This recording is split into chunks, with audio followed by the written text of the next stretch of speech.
All right, and welcome back to Black Box Online Radios. Sitting here with Drew Beeson, talking about D.B. Cooper, the CIA, and a possible suspect in the case of D.B. Cooper. But when we begin this part two segment here, I have a big question for you, Drew, about the CIA. Would you say that they are pure evil, or is there some good that comes out of the CIA? What is your overall response to them? I think some good comes out of the CIA. I know there's some people within the CIA that have no qualms about doing whatever they need to do. There's definitely some either rogue operators or some people that were given some free reign to do whatever they want. Like I mentioned before, how they were running heroin in Laos. And a lot of that stuff is just either the other higher ups just turned a blind eye to it or didn't really care as long as the objectives were met. So it's kind of a mixed bag, in my opinion. But I think people will be shocked at what they would actually know and what they would actually get away with. Right, because we see a lot of things about the CIA running drugs, as you said, destabilizing foreign governments. But I actually have another question about that. There's this rumor that goes around on the internet that the CIA is the private arm of the global elites. Would you confirm or deny that? I would say that it would be absolutely plausible that if they don't have control of the entire apparatus, they have definitely plenty of people on the inside. They can move a lot of things their way. Call it the deep state, same thing. Sure. They have a deep state element in there for sure, and they have their own reasons for doing certain things. So I think they probably have bad and good, but, the global elites, and now we know more than ever that, that exists. Call it the Illuminati. Whatever you want to call it, it exists. I mean, we see that more and more every day now, don't we? People that were talking about this stuff 10 years ago were just considered conspiracy theory nuts. But hey, just go read the newspaper, go get on the internet, see what's going on. I mean, this is obviously what's going on now. I mean, they're making their move. But they got people all over. But you said the word Illuminati. What is your personal definition of the Illuminati? Just like you said, elites that run it, that run everything, and does it have satanic overtones to it? Absolutely, it does, in a lot of levels. I mean, these guys are into numerology. I actually wrote a book about it called The Cloak of the Brethren, and that book is fiction, but let's just say that a lot of the stuff in that book comes from personal experience and some stuff that I've seen before, and I'm pretty convinced that it's out there, and these guys operate in some manner. I don't know exactly how they communicate, how far deep it goes into like Freemasonry. They absolutely have people into Freemasonry. They're not all bad. Don't get me wrong, but they definitely control a lot of Masonry. They have people in every walk of life, that have their worldview, which is population control and stuff like Georgia Guidestones. They're there for a reason. And, a lot of people that are probably involved in it, you would never even know.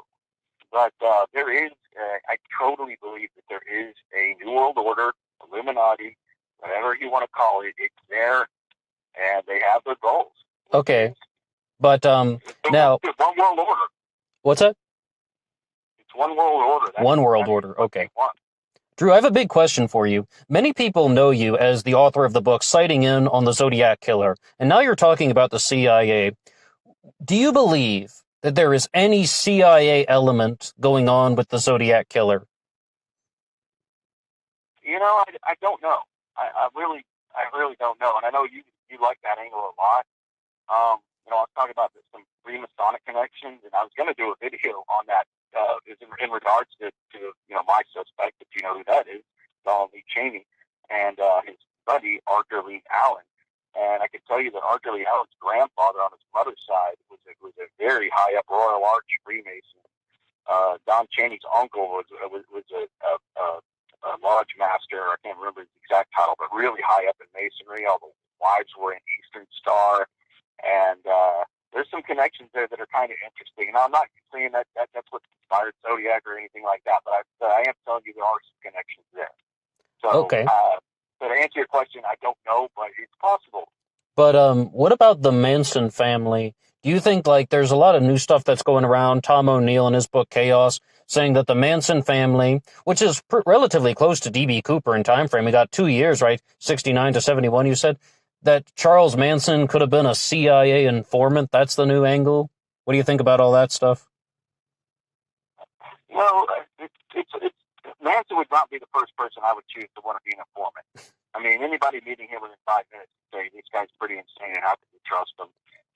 Could someone else around him have been, like Tex Watson? And I did hear your upload today, by the way. It's great. I never knew her name was Squeaky Frome.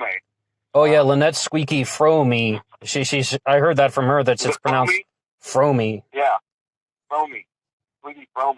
That's great. Yeah, because everybody screws that up over the years. So I've got to get that straight. But I definitely would not have picked Charles Manson to be an informant, because although he probably did have a lot of connections. And then, right. and listen to your upload, you think that you want to get into MK Ultra and mind control, and how Manson was able to manipulate these people so easily. His IQ was above average from what I know, but he wasn't that bright. But it is strange how he just had that in his personality to get these people to follow him. I mean, like Tex Watson, obviously from Texas, how he got the nickname, but he came from a really good family. I think he had, I know he had brothers and sisters, pretty big family of siblings, and the father had a good job. He was going to college, and then he just decides to kind of go beatnik out to California, and within 6 months or so, he's Manson's right-hand man in the murders. So it's really strange. And you said something else really, I think you were talking about Squeaky, how she seemed to get smarter. Like she was kind of like not as smart in the old days, and then all of a sudden she seemed to have this intelligence about her. Something along the lines I heard you say in that upload, which is so fascinating to me, because I've seen this before, where these people start out as just totally whacked out, and then all of a sudden they have this higher functioning ability to speak or write a book or whatever, and it makes you really wonder, like you were talking about the assassination attempt on Gerald Ford, and how she could have killed him but didn't, there's Ford in on it. I can tell you what, Ford was one of the highest ranking active Freemasons of all the presidents, but, Is that right, Gerald Ford? Absolutely. Go look him up. Go look how active he was as a Mason. Wow, I didn't know that. That's good to hear. Yeah. And, the whole Warren Commission, are you kidding me? That is bunk. Well, yes, perhaps. I would just like to add one thing about it, because when we say CIA informant, I mean, what I did learn from Tom O'Neill is that when people use the word informant, it doesn't necessarily mean that they are like an active participant. It more or less could be someone being monitored. You brought up a very good example of MK Ultra. Like, they have people going through MK Ultra, experimenting with mind control and psychological warfare. Now they've thrown this thing into motion, and Tom O'Neill includes people like that into the informant category, just observing people. They could interfere if they wanted to, but they're just going to let people commit these murders and such, and very broad definition. Yeah, I mean, there's an MK Ultra aspect to the DB Cooper case. It's not my personal theory. It's somebody I know, but that knows the case better than I do, and I know it well, trust me. But so after DB Cooper jumps out of the plane with the $200,000 out of the aft stair of the Boeing 727, reportedly over Washington State, some think he jumped closer to Reno and kind of picked them out. But anyway, when the plane landed in Reno, of course, the first thing they were doing is seeing if Cooper was still on board, and and he wasn't. But one of the things that was so bizarre after the plane lands in Reno, they said if you read about that whole way it played out, it's like the evidence wasn't really collected right. People's memories were starting to fade that were just on the plane with them, and they were, like the flight crew, it was only the flight crew, the passengers got let off, and they couldn't remember if he was wearing the tie. Obviously, he left the famous tie on board, but there's a really, an MK Ultra element to where their memories are just zapped, or the FBI / CIA came in and just sterilized the whole thing. Like, oh my gosh, any evidence we're going to just get rid of. And it's a really interesting theory, and I do have to agree. What happened when that plane landed in Reno, and the way they went about collecting the evidence and doing the interviews was strange. All right, like there was something weird going on immediately. And going back to my point, if I think of one person who would have ever wanted to protect, who was in their ranks and had all the dirt, Ed Braden. And I know every DB Cooper suspect, but nobody was as thick with the CIA and their secrets than he was. So there's some weird stuff there that you can definitely go down the rabbit hole. Okay, much as but you want. I have a question for you, Drew. A lot of people believe that when D.B. Cooper jumped out of the plane, he did not survive. What do you have to say about that? Do you think that he went on to live his life, or do you think he died after jumping out of the plane? I think he lived. I think his name is Ted Burnett Braden. He died in 2007. I mean, I really do. I can't place him on the plane. Like you'll see in a message board here or there. It's just like then you put your Zodiac suspect at Lake Berryessa kind of thing, right? Yeah. But Braden's so well fit the personality, the ingenuity to come up with it, and obviously the skills, and to have the knowledge that you could jump a Boeing 727. The pilots didn't even know you could do that. The pilots didn't. Cooper knew the plane better than the pilots. He knew that the plane could take off with the aft stair deployed in the down position. He knew the plane could take off with that stair down, and argued for it. And the pilots refused. They got in an argument over it. And D.B. Cooper finally relented, saying, "Okay." Because then he knew once the plane got airborne, stabilized, he would have to get some help in lowering that stair again so he could jump out of it. So he had the knowledge that the 727 could be jumped, and that was top secret. Only really high up guys in Vietnam had that knowledge, and the pilots didn't even know it. Cooper did. So that kind of narrows down your field right there. Then throw in the fact of Braden and his personality. He always liked to dress sharp. He highly intelligent, would have been able to come up with it. So, I think that's what happened. I mean, and through the years with this case, and it's another thing going back to the FBI. Once it happened, and I don't know if it was out of embarrassment or an immediate cover-up, however you want to look at it, they immediately tried to paint D.B. Cooper as an inexperienced skydiver. They said he took the military parachute that would have been harder to steer. It's called an NB8 rig, and that stands for Navy backpack, and 8 is like the diameter of the parachute itself, and then some say it was a C9 canopy, which is still a military canopy, but basically it was a military chute that he chose.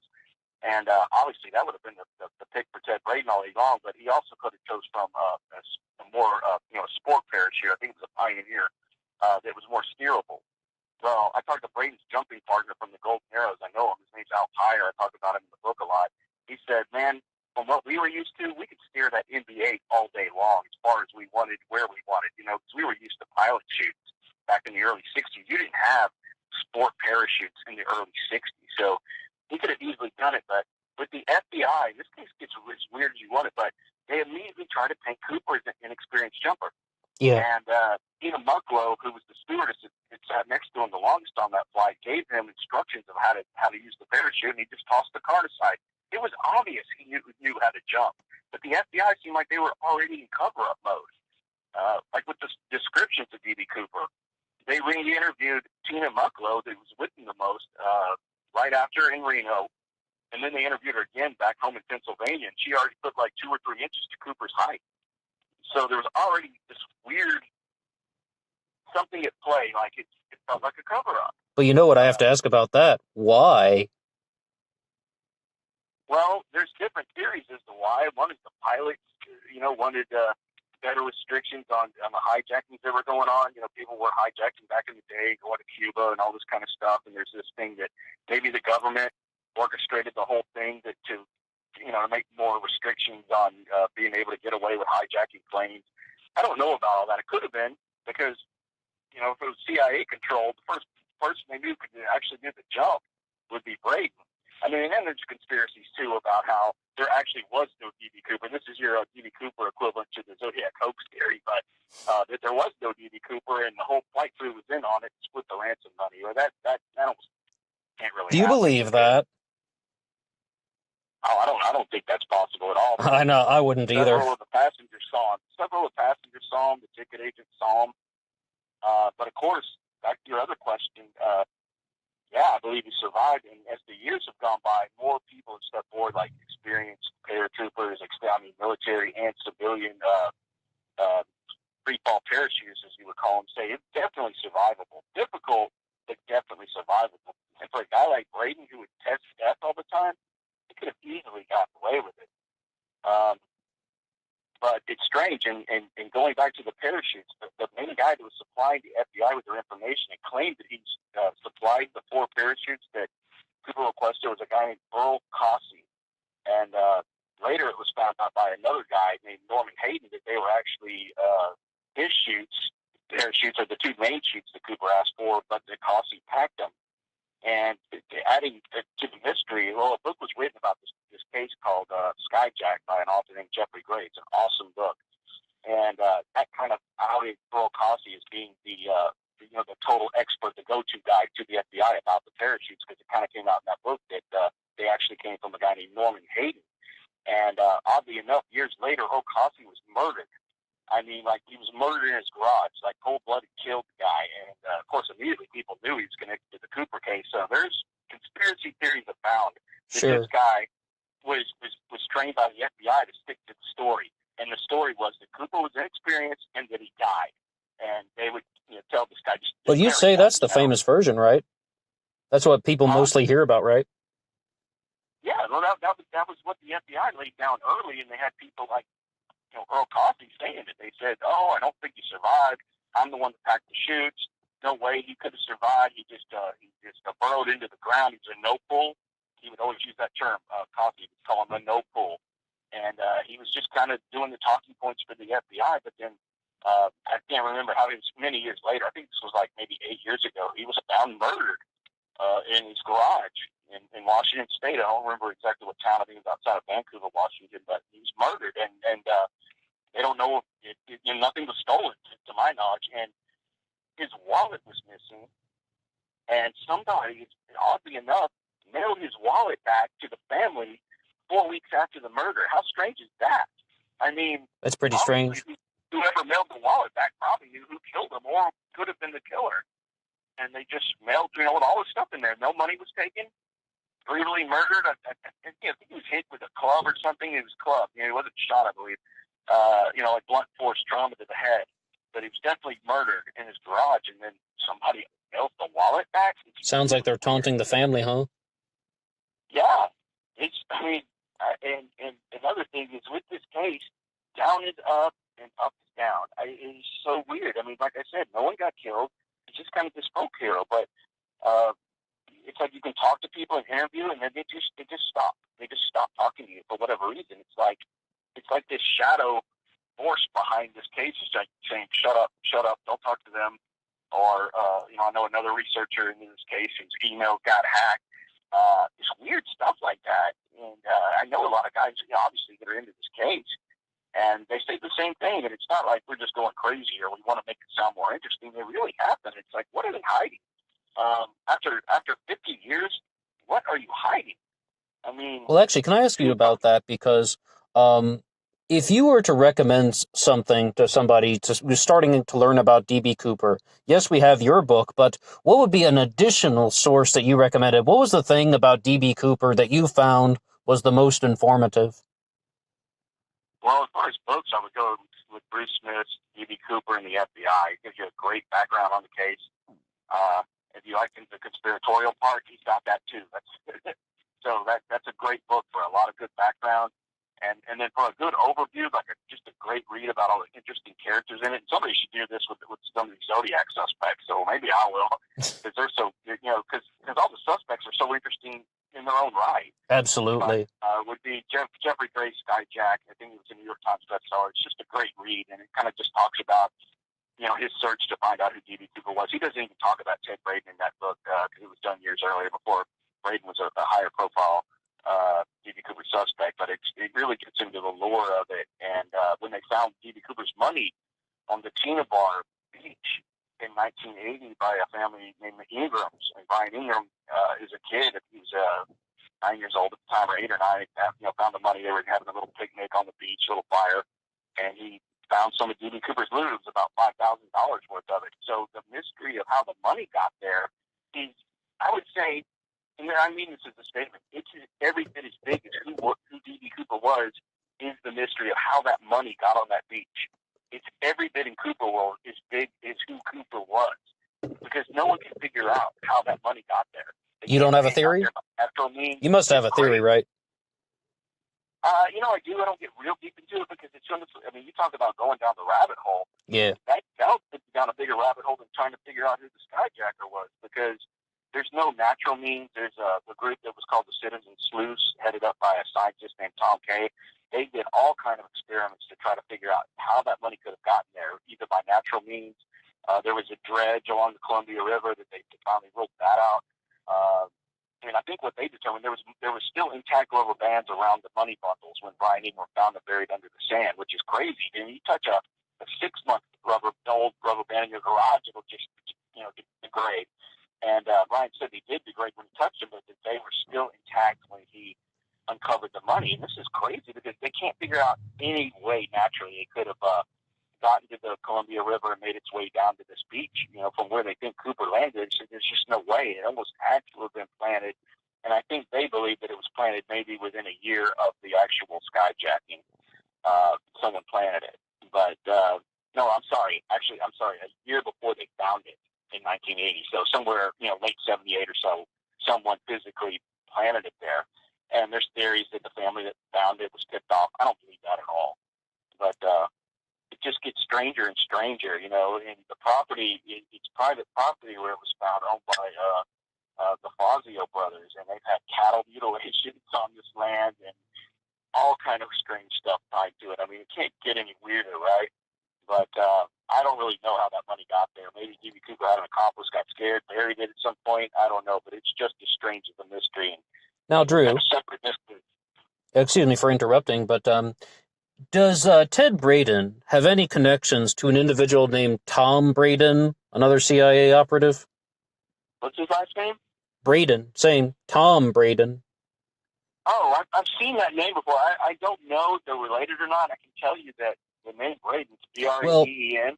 Tom Braden, so I've been told, he was a CIA operative, but he was involved with the creation of the television show 8 is Enough, and he was the host of Crossfire, like the political discussion show Crossfire in the 1980s. And that was one of the things I really wanted to ask you about. Is there a Ted Braden, Tom Braden connection? It could be. I don't know. Definitely would look into it. I can tell you that this Ted Braden is from Toledo, Ohio. And there's really not that many. I mean, you would think that a name like Braden sounds kind of common. It really is. Right. There's not that many. So it's highly possible. But, you mentioned 8 is Enough. If you want to go really conspiracy, and I can do this on a podcast, I've done in a book, but do you know the show Prison Break? Yeah, sure. Good show. I didn't watch them all, but I watched some of them. I don't watch a whole lot of, regular TV shows like that, but that one was good. And I saw, I don't know, maybe 12 episodes, but in that show Prison Break, they had a character in the show that was supposedly D.B. Cooper that they based the character on. And they named the character Westmoreland. And obviously Westmoreland, when you hear that name, you think of the General Westmoreland that was head of all the troops in Vietnam. Yep. But anyway, one of the episodes, they have this character, Westmoreland, who is D.B. Cooper, and he reveals himself in that episode. Like, Westmoreland admits that he's the famous skyjacker, but they kind of played with the real facts of the case a little bit because it's, TV, right? Yeah. So I think they had him stealing $500,000 or whatever. But anyway, they have the D.B. Cooper character go to a gas station, and I think this is kind of based on the Charles Lindbergh, how they caught the killer for Charles Lindbergh, because they found some money that was not real common. I can't remember exactly, that came from a gas station. Well, in this episode, the D.B. Cooper character gives some of the hijacked money to a gas station attendant, and the gas station attendant somehow figures out this is part of D.B. Cooper's missing loot. And, it's just a really short role that the guy played, the gas station attendant played. I mean, and usually in a script like that, you would just call him gas station attendant. But no, the guy that writes it gave him a name, and it was Harold Jenkins. And that's actually Conway Twitty, the singer's real name. It's Harold Jenkins. I don't think it has anything to do with Conway Twitty, but I think it's possible that Ted Braden's alias was Harold Jenkins. No kidding. Harold Jenkins? Harold Jenkins. I may have been an alias of Ted Braden. I know this is getting down the rabbit hole, but let me tell you why. Because when you do people searches, and I'm good at that. I'm a good researcher, man. When you do research, and I know, his family and stuff, and he had 2 biological children, which is interesting because his second and third wives didn't even know that. So the guy can keep a secret. But wow. Anyway, when you do a people search, people finder, the name Harold Jenkins kept getting tied to Ted B. Braden. The same Ted B. Braden. He was born in 1928. And I kept thinking, was this guy a friend or an uncle, or did he serve in Vietnam? And the more I thought about it, because the way those things work, they tie you if you live at the same address or if your social security number tied in somehow in a weird way. And he keeps getting tied to this name, Harold Jenkins. And I just think it's odd that the writer of Prison Break gave a full name. He should have just been gas station attendant. I don't even know if there had any lines in the show. But he gave him a full name. And if you know that show, the guy, the creator, I believe, that does this, names some of the characters after famous people. Like, one of the characters is named after the limo driver that was driving JFK when he was killed. Oh, I'm drawing a blank. What was his name? Was it? I don't remember, but he would take like the first name and then the last name, and then I think Abraham named the character after Abraham Lincoln or something. But he definitely named one after the limo driver. Yeah, because the limo driver comes up in the William Cooper theory about the assassination of JFK. I used to know that stuff, but some things leak out. Yeah, isn't that weird? It's like predictive programming or something. It's like, it's so strange. I mean, then you call him Westmoreland. Well, that name is pretty uncommon. I immediately think of the head of all the forces of Vietnam for the majority of the war. So it's just strange that Ted Braden was always tied to this name, Harold Jenkins. I'm thinking, was it an alias? Because I know all his family now. I know he had 2 biological children, which everyone that knew him well didn't even know that. Okay, then, real fast. Strange. What is it about Ted Braden that allows him to become such a super soldier? Was he was it the CIA training, or was he just naturally equipped to this because of his sociopathic personality? What would you say? I think he was naturally equipped with it. I think his personality was there. I think he had some mental issues, like I said, like that sociopathic personality. His stepfather was really, really hard on him. He had a half-brother that got a lot better treatment because his mother divorced his father when Ted was pretty young. I think he was 1 or 2 years old. He got remarried pretty soon thereafter. So he would spend a lot of time with his half-brother and his stepfather because his mother would take a lot of trips with her father because his mother's mother, Ted's grandma, died in childbirth while having her mother. So her mother felt guilty about that and wound up taking a lot of trips with her father. So he got kind of the brunt of the bad treatment from the stepdad. So that's probably something that drove him to join up in World War II so early. But he was just naturally that way. He was really quippy. And another thing that I always tied to Ted Braden was one of the D.B. Cooper letters, and that's a similarity between the Zodiac case because there was letters in the D.B. Cooper case. There was no ciphers, though, unfortunately, but there were letters. There were 6 that are known. And I think the first 5 are total phonies. And I think the 6th one is right on the money. And I think that Braden wrote it because the whole sentiment and the way it's written is exactly how Ted Braden speaks because he's insulting people and he's using terms like lackey cop. He says he signs the letter a rich man. The first 5 D.B. Cooper letters were signed D.B. Cooper. And as people know, D.B. Cooper wasn't even the skyjacker's name that was given. Alias, Cooper, right? E-A-N. He was just a media screw-up that stuck. And so in this letter, he signs it a rich man, and he says, by the way, D.B. Cooper is not my real name. He says, D.B. Cooper is not real. And he says this line, I had to do something with the experience. Uncle taught me, so here I am, a very rich man. Uncle gave too much of it to world idiots and no work for me. And that's what's written in the D.B. Cooper letter number 6. Was that the final letter? Shortening Uncle Sam. He shortens Uncle Sam to Uncle and Unc. That's something that Ted Braden did, and when he writes in Ramparts magazine, he's using the same terms. He says, this is interesting. He says, I need work. There's the word work again. And I don't mean driving somebody's truck. There's a great deal of people with my talents, but unfortunately, the CIA is doing the hiring or the others. Because of the CIA, lack of funds to make a contract interesting. Evidently, I'm on the agency's blacklist, and that makes it difficult to contact other employers in this country. Those who use my help in Latin America are trying to fight indigenous and foreign idealists, which means no money for the professionals. It's too bad Straussner, Rojas, and Somoza are in so tight with, in quotes, Sam. He's shortening Uncle Sam to Sam, just like D.B. Cooper, letter 6, where he says Unc and Uncle. That's actually pretty rare. And in another part of Rampart, Donald Duncan says that Braden walks in the room calling him Dunk, D-U-N-C. Donald Duncan went by Don and short enough, and Braden's calling him Dunk. Sounds like Unc, doesn't it? He wrote that letter, in my opinion. I mean, that's some fascinating stuff. Yeah, he wrote that letter, and it was mailed from Florida, by the way, which is odd. It was mailed from Jacksonville, Florida, and I think it was March of 1972, just months after the skyjacking. And it basically says, "I'm still alive. You can stop looking for me now." And he would need to, if he needs to say, "I'm still alive," that obviously points to the first 5 letters being frauds. So that's a big piece I talk about.